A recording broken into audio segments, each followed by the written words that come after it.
My son looked me in the eye on Christmas morning and told me I was worthless. Not in those exact words. He was too smart for that. But when he snatched that coffee mug out of my hand, held it up in front of his wife, his in-laws, and his 2 young children, and said, "This is exactly the problem with you. You just take whatever you want, and you never think about anyone else." Every person in that room heard what he actually meant. I was 71 years old. I had driven 4 hours in December rain to be there. And I was being scolded about a coffee mug. I set it down on the counter. I didn't cry. I didn't argue. I picked up my coat, walked to the door, and left. What my son didn't know, what none of them knew, was that the building his business operated from, the warehouse he had expanded into just 8 months earlier, the address printed on every one of his invoices and shipping labels and business registration documents, was mine. It had been mine for 11 years. And in 31 days, his lease was coming up for renewal. He never called to apologize. That was his second mistake. I want to go back to the beginning, because this didn't start with a mug. It never does. My son's name is Derek. He's 43 years old. He built a wholesale distribution business over about a decade, and I'll give him credit, he worked hard for it. In the early years, I was proud of him in a way I couldn't always find words for. He had his father's drive, and something sharper underneath it, an instinct for deals, for timing, for knowing when to move. What I didn't see soon enough was what came with it. Derek married a woman named Cassandra when he was 34. Cassandra came from a family with money, not old money, but new money worn like a costume. Her parents had a lake house and strong opinions about people who didn't match their expectations. I noticed within the first year of their marriage that Derek had started measuring people differently. Including me. I am not a complicated woman. I raised Derek alone after his father passed when Derek was 11. I worked as an office manager for a commercial real estate firm for 26 years. I was careful with money in the way that people are careful when they know exactly what it costs to run out of it. When I retired, I had a modest savings account, a paid-off house, and a commercial property I had purchased in 2013 with money left to me by my mother. The warehouse wasn't glamorous. It was a 12,000 square foot building on the edge of an industrial park about 40 minutes outside the city. I bought it because my colleague Gerald, who had been in commercial real estate his entire career, told me it was undervalued, well located for logistics, and the kind of asset that quietly appreciates while you sleep. He was right. I leased it to a printing company for the first 5 years, and when they relocated, I leased it to Derek. Derek came to me with the idea in 2021. He had expanded beyond what his original facility could handle and needed more space. He'd looked at 3 properties and said mine was the best fit. I was glad to help. I gave him a rate that was below market, meaningfully below market, and we signed a 2-year lease. His lawyer drafted it. I signed it. He thanked me twice. Both times briefly. By the 2nd year of that lease, something had shifted. Cassandra's family had started spending more time with Derek and his family. Her father, a man named Philip who collected opinions the way other men collect cars, had begun advising Derek on his business. I started hearing about Philip the way you hear about weather, constantly, as background context for everything else. Philip thought Derek should consolidate his suppliers. Philip thought the marketing budget was too conservative. Philip thought Derek should look into buying his own property instead of leasing. I heard these things secondhand, from Derek's daughter Maya, who is 12 and has her grandfather's instinct for observation and her mother's instinct for oversharing. I didn't push back. I wasn't involved in Derek's business decisions. I was his mother and his landlord, and I kept both of those things professional and quiet. What I noticed, though, was that the calls got shorter. The visits got rarer. When I did see Derek, there was a performance quality to his warmth, like he was checking a box rather than actually glad to see me. Cassandra was always pleasant in the specific way that means nothing. Last Christmas was the first time I had been invited to their home in 14 months. I drove up on Christmas Eve in the rain. I had gifts for everyone, not extravagant ones, because I've never believed that love is denominated in price. I had a sweater for Derek, a scarf for Cassandra, books for the grandchildren, a bottle of wine I knew Cassandra's mother liked. I had wrapped everything myself. I had checked twice to make sure I hadn't forgotten anything. The house was full. Cassandra's parents were there. Her sister and brother-in-law. 2 family friends I'd never met. 11 people total, plus me. I felt the temperature before I could name it. The way Cassandra's mother greeted me, pleasant, brief, already moving on. The way Derek introduced me to the family friends with the particular energy of someone providing required context. This is my mom. With the exact cadence that means and now we can continue. I didn't perform offense. I helped in the kitchen. I played a card game with the grandchildren. I stayed out of the political conversation that started after dinner and didn't end gracefully. Christmas morning arrived cold and bright. Everyone came downstairs in stages. I had gotten up early and made coffee the way I always have, strong, in the old percolator I'd brought as a gift for Derek years ago, because he'd admired it at my house. It was sitting on the counter. I poured myself a cup. That was when Derek walked in. He stopped when he saw me at the counter. He looked at the percolator. He looked at the mug in my hand. And something moved across his face that I still don't have a clean word for, not just irritation, something older than that, something that had been building and had found, in that moment, a place to land. The mug was Cassandra's. I hadn't known that. It was a white mug with a hand-lettered phrase on it, a gift from her sister, part of a set. I had grabbed it from the cabinet because it was at the front, and I hadn't thought twice. Derek said, "Can you not just take things without asking?" I said I hadn't realized. I apologized. I moved to put the mug down. He didn't stop there. He picked up the mug and held it toward me, and in a voice that was quiet but not private, in a voice that people in the adjacent room could hear, he said, "This is exactly the problem. You just help yourself. You don't think. You never think about whether something belongs to you or not." Cassandra's mother had appeared in the doorway. The brother-in-law was visible at the kitchen table. Derek kept talking. About how I always make things about myself. About how every visit becomes about managing me. About how he's tired, he actually used the word tired, of the pattern. Over a coffee mug. I'm going to pause here, because I want you to understand what he believed in that moment. He believed I was someone he could speak to that way without consequence. He believed I was dependent on his goodwill, emotionally, maybe even practically. He had spent the last year subtly treating me like an obligation, and now he was saying it out loud, in a room with an audience, on Christmas morning. He had no idea what he was standing inside of. I didn't respond to any of it. I put on my coat.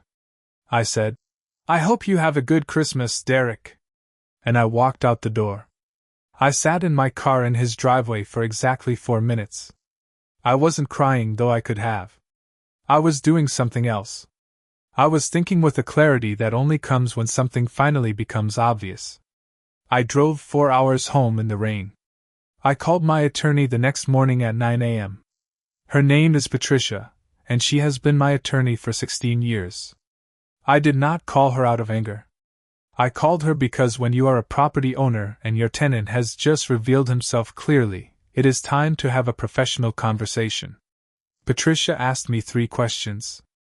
Was the lease expiring? Yes, January 31st.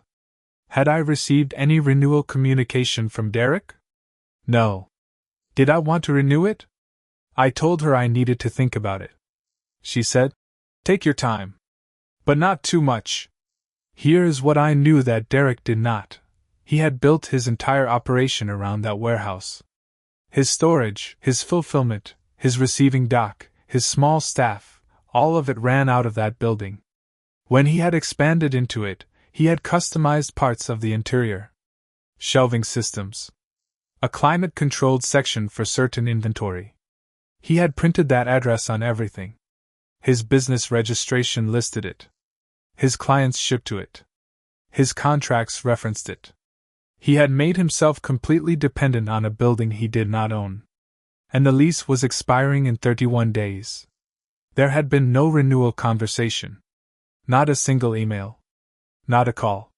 His attorney had not reached out to Patricia.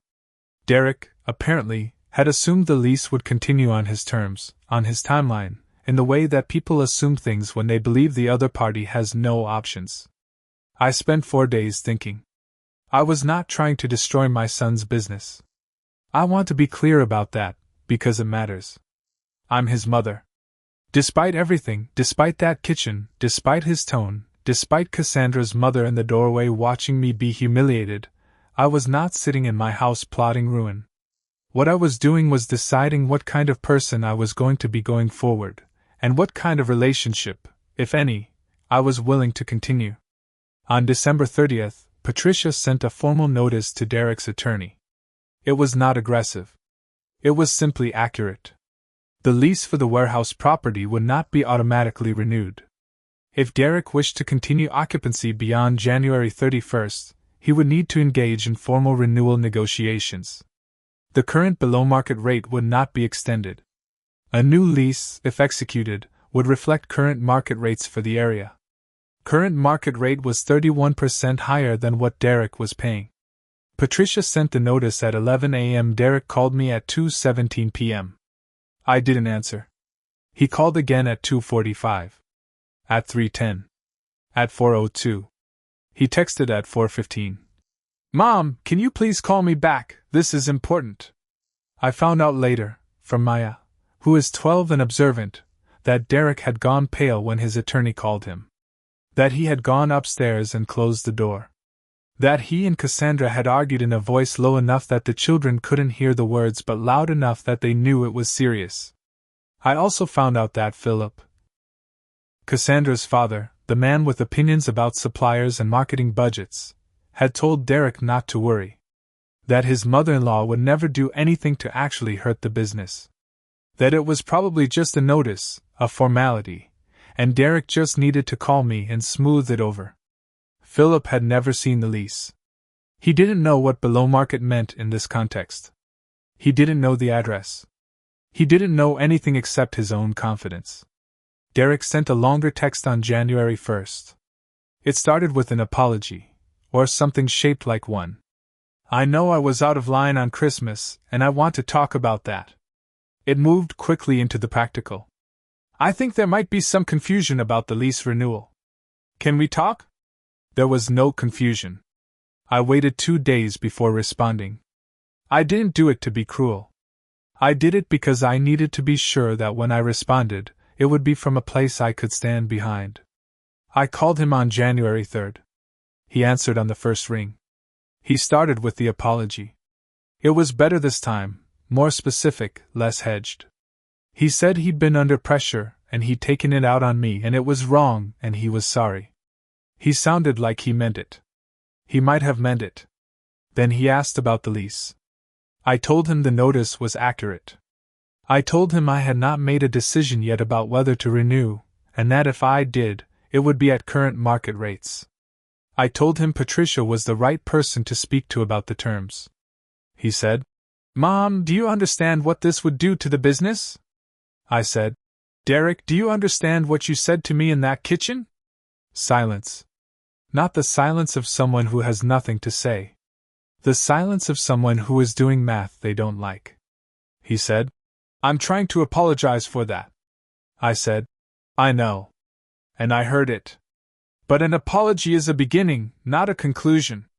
I want to tell you what happened over the next 3 weeks, because it wasn't simple, and I won't pretend it was." Derek came to see me on January 7th. He drove the 4 hours. He sat at my kitchen table, the same kitchen where I had made him breakfast thousands of times, and he talked for almost 2 hours. About the pressure he'd been under. About Cassandra's family, and the way their presence in his life had changed certain things.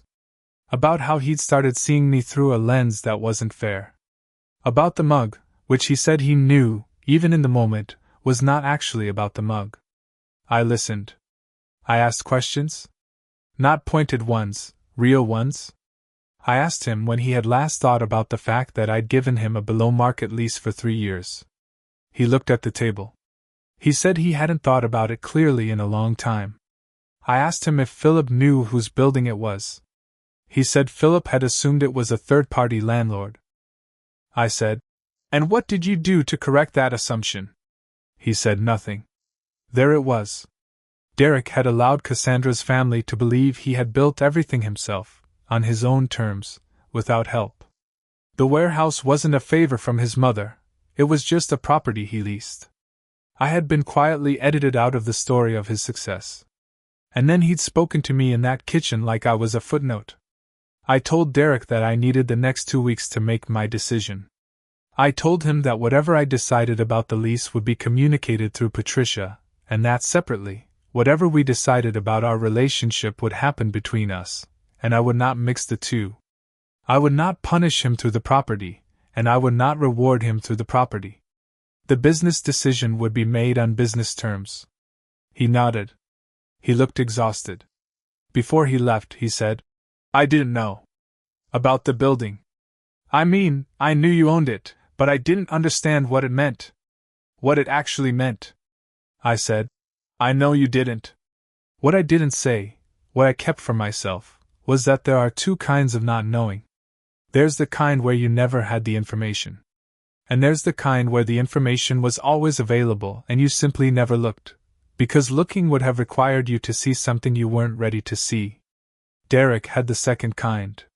Patricia and Derek's attorney worked through the renewal for the following 2 weeks. I chose to renew. The new rate was 12% above what he'd been paying, below the full market adjustment, but a real number, a real correction. The terms were cleaned up.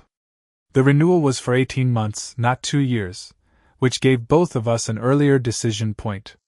Derek signed it on January 28th, 3 days before the original lease expired. On the day he signed, he called me. Not his attorney. Him. He said, "Thank you."